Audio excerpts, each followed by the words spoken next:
over 600 participants. Among those, our bustling students procured second position at Buddha International School on 4th May 2024. Achievement is a result of hard work, focus, and never give up. So the future belongs to those who believe in the beauty of their dreams. Congratulations, all the winners. Kudos to their sports spirit. Now, let's shift our focus on bronze category. है एक भारतीय language जरूर सिखाने की कोशिश करें. And this I appeal to all the parents out here that as your students go forward in life, it is your native mother tongue which will really impact a lot. तो आपको अगर हिंदी और English के अंदर आप communicate करते हैं तो आप एक तीसरी लैंग्वेज जो है अपने बच्चों को सिखाने का प्रयास करें. I would also request the school here that if they can looking at other Indian languages and providing that as an option apart from German and French, because what I have seen and I have seen traveling across the world and looking at the country कि अगर आपको तीसरी हमारी language आती है, ए आपकी cognitive thinking भी improve होती है, बी आपको बहुत कुछ सीखने को मिलता है, सी आपको प्रोफेशनली एक आगे चलकर एज मिलती है.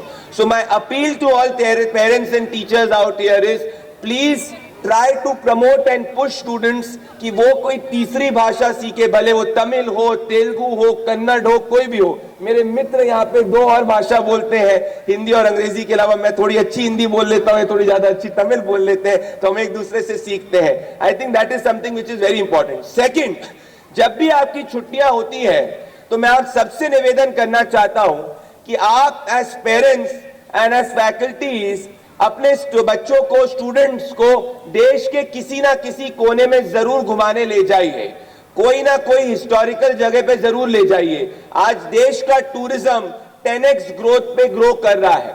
दुनिया से लोग भारत के अलग अलग देश, अलग अलग जगह को देखने आ रहे हैं. आप कुछ समय थोड़ा सा किलोमीटर दूर, 30 किलोमीटर दूर यहां से चले जाएंगे, भारत मंडपम करके एक ब्यूटीफुल आप कह सकते हैं देश को रिप्रेजेंट करने का ऑडिटोरियम बना है, जहां दुनिया से सबसे बेस्ट जो है माइंड्स आते हैं और ग्लोबल कॉन्क्लेव्स वहां होती है. थोड़े समय दूर आप चले जाएंगे तो प्राइम मिनिस्टर्स म्यूजियम जो है वहां आपको अपने बच्चों को जरूर ले जाना चाहिए. So my appeal is that what I have seen globally is there is globally people are great travellers. मेरा रिक्वेस्ट है कि आप सबको इतना बोझ पढ़ाई का होता है, खेलते हैं, जब आपको छुट्टी मिलती है, समर ब्रेक, विंटर ब्रेक, तो आप जरूर देश के किसी ना किसी कोने में जाएं. Rather than travelling abroad, try to explore the country more. जितना ज्यादा आप एज स्टूडेंट्स और एज पेरेंट्स अपने बच्चों को घुमाने ले जाएंगे, नई नई जगह ले जाएंगे, उनको और ज्यादा सीखने को मिलेगा.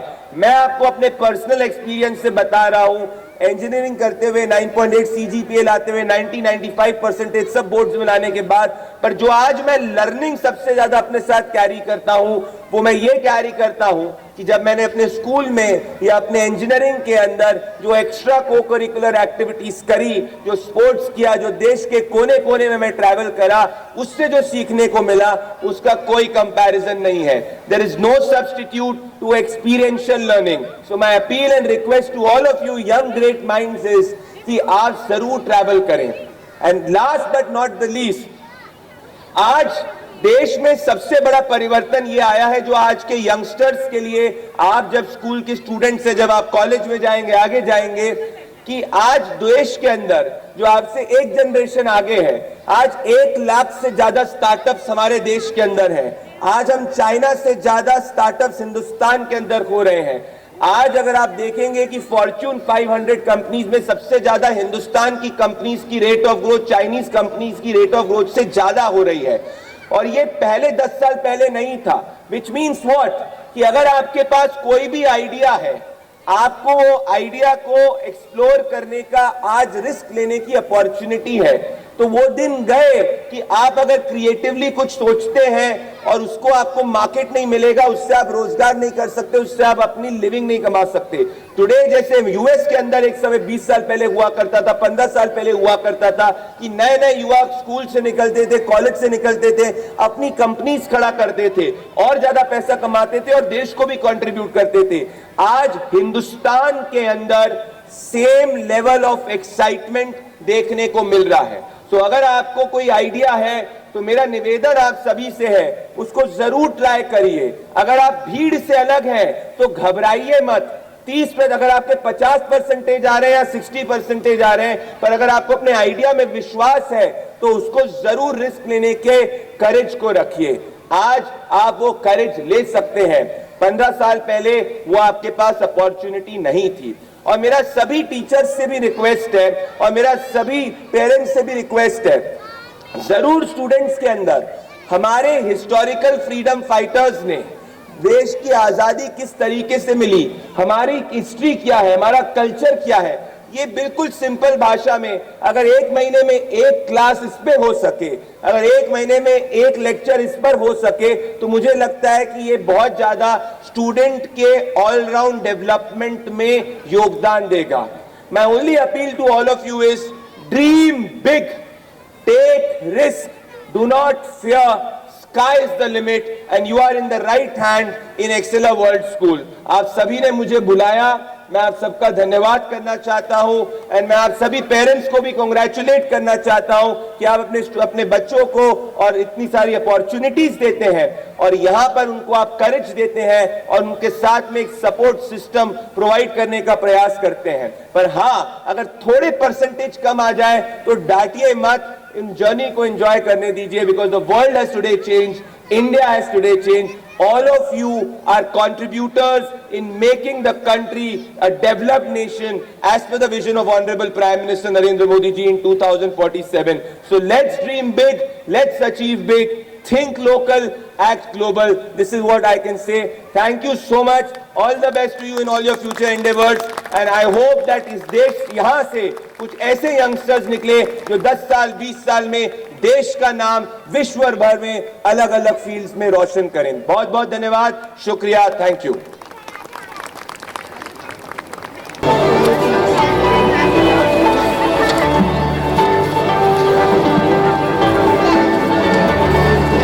Thank you once again for taking this time out for your busy schedule to be here. We hope to have the privilege for hosting you for the future.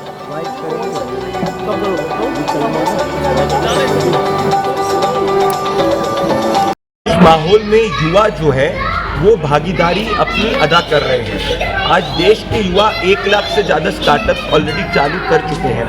China से ज़्यादा हम स्टार्टअप्स में रेट ऑफ ग्रोथ है।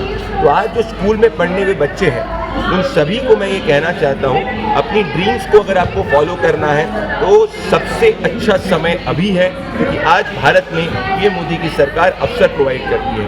मैं school के administration को भी धन्यवाद करना चाहूँगा कि वो एक्स्ट्रा कोकरिकुलर एक्टिविटीज़ पे काफ़ी ज़्यादा फोकस कर रहे हैं, जो एक ऑलराउंड डेवलपमेंट किसी भी स्टूडेंट के लिए सबसे महत्वपूर्ण होता है। स्कूल के अंदर स्टूडेंट्स में स्पोर्ट्स की भी काफ़ी प्रतिभा है, कराटे से लेकर स्केटिंग के अंदर भी फोकस किया जा रहा है, जो आमतौर पर कई स्कूलों में नहीं देखा जाता है।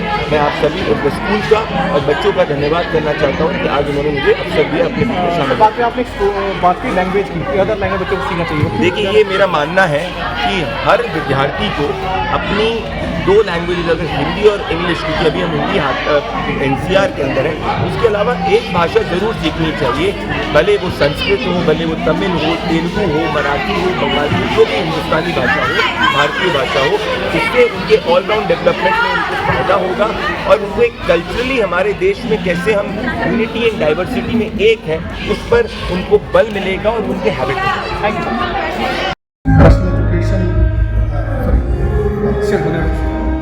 मेरा नाम डॉक्टर सत्यभूषण है, मैं NCERT में कार्यरत हूँ। सर, NCERT की बात करें, खुद NCERT स्टूडेंट्स हैं, मैंने खुद NCERT से, क्या डिफरेंट लगता है NCERT अदर सिलेबस में? देखिए, NCERT जब कोई भी कार्यक्रम बनाती है, किताब लिखती है या कोई पॉलिसी बनाती है या कोई प्रोग्राम का डिज़ाइन करती है, तो वो सभी चीज़ों को समावेश करती है। पूरी समावेशी जो फिलॉसफी है उसको लेके काम करती है, और वो सिर्फ किसी एक पर्टिकुलर किसी एरिया में हो ऐसा नहीं करती। चाहे वो साइंस की बात है, चाहे वो सोशल साइंस की बात है, चाहे वो लैंग्वेज की है, पूरी समावेशी शिक्षा के बारे में बात करते हैं। एनसीईआरटी की बात करें, लगातार दिन पर दिन बढ़ता जा रहा है एनसीईआरटी का समावेश, जो आप बात कर रहे हैं। पहले एनसीईआरटी थी, फिर उसके बाद लगातार एनसीईआरटी स्कूलों में भी अब लगातार हर छोटे स्कूल में देख रहे हैं। पॉलिसी की बात करें, वहाँ भी एनसीईआरटी लागू हो गई है। तो हाँ, मैं आपको बता दूं आपके माध्यम से कि एनसीईआरटी की किताबें अभी सीबीएसई के जो भी स्कूल हैं उसमें अनिवार्य हुए हैं, और ज़्यादा से ज़्यादा स्टेट्स भी हमारी एनसीईआरटी की किताबें को या तो अडॉप्ट कर रहे हैं या एडेप्ट कर रहे हैं। और हमारी किताबें इस का आपको भी पता है, आप कह रहे हैं हम पढ़े हैं, तो हमारी किताबें सब जगह बहुत अच्छी से जानी जाती हैं, पहचानी जाती हैं। और एनसीईआरटी में क्या ऐसा डिफरेंट रहा है जो अदर बुक्स में हमें नहीं मिल पाता? हाँ, ये बहुत अच्छा क्वेश्चन आपने किया कि जब हम एनसीईआरटी में किताब बनाते हैं तो हम किसी एक या दो एक्सपर्ट्स के साथ किताब नहीं बनाते। हम पूरे एक्सपर्ट्स, पूरे जैसे उसमें यूनिवर्सिटी के प्रोफेसर्स भी होते हैं, कॉलेज के प्रोफेसर्स भी होते हैं, स्कूल के टीचर भी होते हैं, एनजीओ से भी लोग होते हैं, बहुत सारे लोगों का एक समागम होता है, बहुत सारे एक्सपर्ट्स होते हैं, और सारी चीज़ों को बहुत ही बारीकी से देखा जाता है। और जैसा मैंने कहा कि पूरी चीज़ों को समावेश करके हर बच्चे के लिए उसमें सब कुछ होता है, चाहे वो बच्चा शहर का है, चाहे वो गांव का है, चाहे वो किसी ट्राइबल एरिया का है। आज वर्ल्ड स्कूल में एनुअल डे में पहुँचे हैं, तो क्या कहना है बच्चों के लिए? देखिए, मुझे बहुत ही अच्छा लगा कि जो एक्सेलर वर्ल्ड स्कूल का जो कार्यक्रम था, जब हम कार्यक्रम देख रहे थे, बच्चों का जो प्रोग्राम देख रहे थे, उसमें सब कुछ था, sports, cultural activity, Indian knowledge system, उन सब का समावेश था। एक्सपीरियंशियल लर्निंग, इसी को हम एक्सपीरियंशियल लर्निंग कहते हैं। इसलिए हम कहते हैं कि स्पोर्ट्स होने चाहिए, प्रोग्राम होने चाहिए बच्चों के, और उसी के थ्रू जो बच्चे पढ़ते हैं वो वैल्यूज़ भी उनमें आती है, इंडियन नॉलेज सिस्टम भी उनमें आती है, सभी जो पॉलिसी की जो बातें हो रही हैं। और आपको ये पता होगा कि जब हम शिक्षा की बात करते हैं तो शिक्षा का मेन उद्देश्य यही है कि उसको एक अच्छा इंसान बनाना है, और अच्छा इंसान बनने के लिए हमारे जो स्कूल का बहुत रोल है।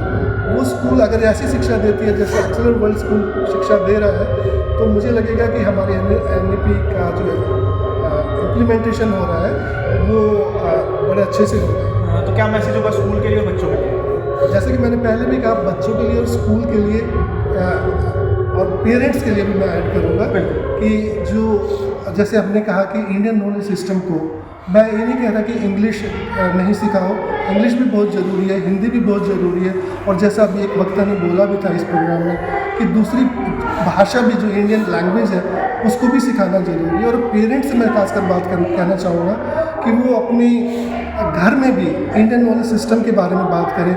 और एक चीज़ जो बहुत ज़रूरी है, मैं ये कहना चाहूँगा कि बच्चों को क्वेश्चनिंग की आदत डालें, जो वो सीख रहे हैं उस पर क्वेश्चन करें, और उस क्वेश्चनिंग करने से उनको क्लैरिटी आएगी, उनकी नॉलेज में इजाफा होगा, और वो सिर्फ स्कूल की एजुकेशन के अलावा नहीं, वो जब बड़े होकर बाहर जाएंगे, काम में जाएंगे, या लाइफ लॉन्ग लर्निंग के लिए भी ये बहुत ज़रूरी क्वेश्चनिंग करें। इस वक्त मैं मौजूद हूँ गुरुग्राम के एक्सेलर वर्ल्ड स्कूल में, जहाँ पे तमाम बच्चे जो हैं अपने परीक्षा जब उन्होंने एग्ज़ाम दिया तो काफ़ी ज़्यादा उन्होंने मार्क्स लाए, साथ ही साथ उन्होंने अवार्ड भी जीता, और साथ ही साथ आगे देश को आगे किस तरीके से बढ़ाया जाए उसके लिए भी काफ़ी ज़्यादा उन लोगों का सहयोग भी मिल रहा है। हमारे साथ में पेरेंट भी मौजूद हैं, और साथ में हमारे साथ में बच्चे भी मौजूद हैं। उनसे भी जानने की कोशिश करते हैं कि आखिरकार जो उनको अवार्ड जो मिला है उनके पेरेंट को कैसा लग रहा है, और आगे उनका विज़न क्या है उनके बारे में जानते हैं। मैम, आपके बच्चे को आज अवार्ड मिला, 10th क्लास के वो टॉपर रहे हैं, कैसा लग रहा है आपको, और आगे विज़न क्या है और आप क्या करना चाहते हैं? हमें बहुत ही खुशी है कि हमारा होनहार है बच्चा, और इसने खूब मतलब मेहनत की है, एफर्ट्स लगाए हैं, आज उसको उसी का रिज़ल्ट ये जो है प्राइज़ मिला, ये उसी के उसमें मिला है, और हमें बहुत खुशी है। और हम इसको आगे के लिए आज एनकरेज करते हैं कि ऐसे ही आगे बढ़ते रहे लाइफ में, और ऐसे ही नाम कमाते रहें, और ऐसे ही दूसरों के लिए भी एग्जाम्पल बने।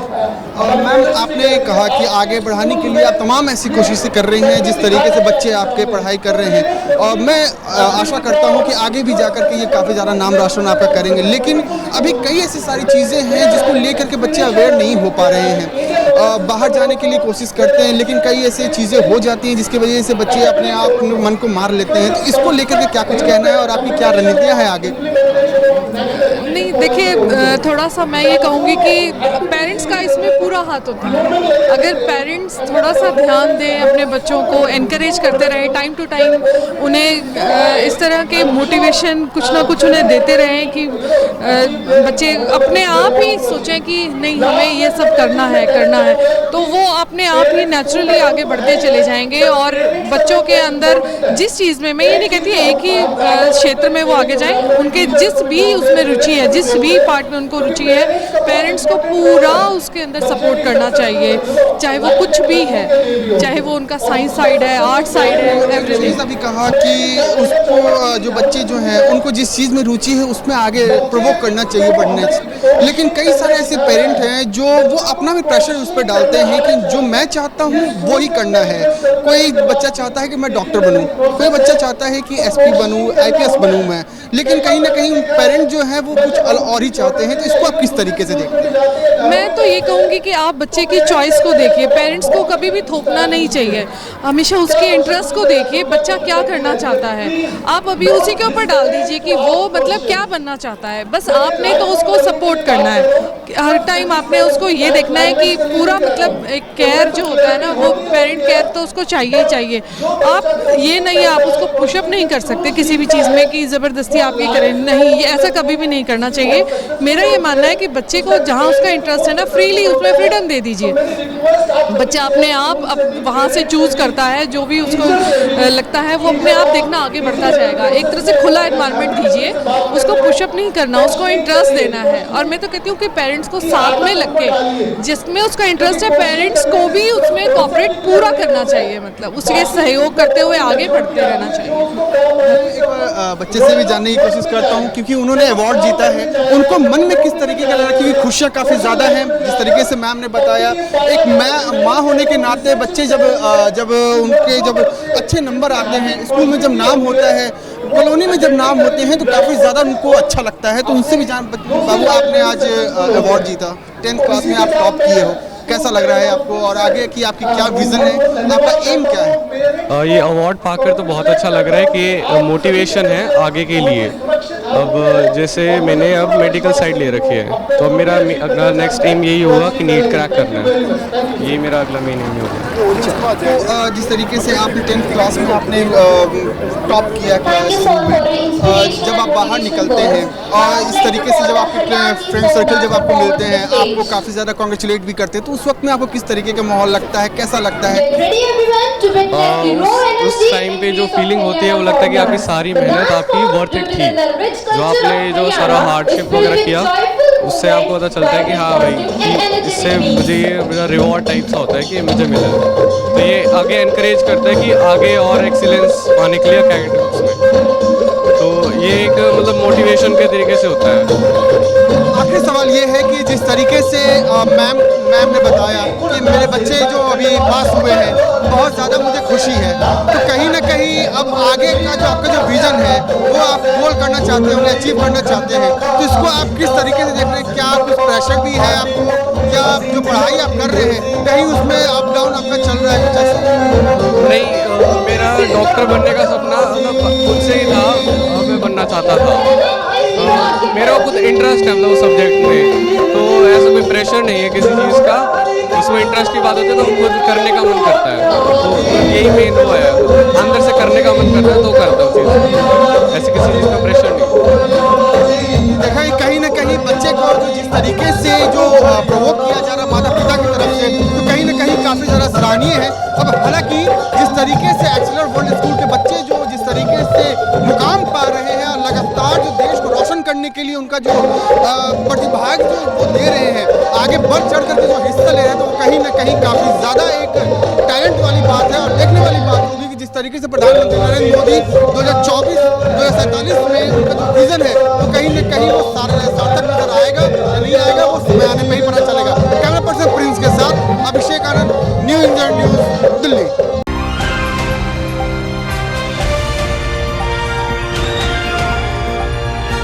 दिल्ली, हरियाणा, उत्तर प्रदेश, राजस्थान की हर खबर के साथ देखते रहिए न्यू इंडिया न्यूज नेटवर्क।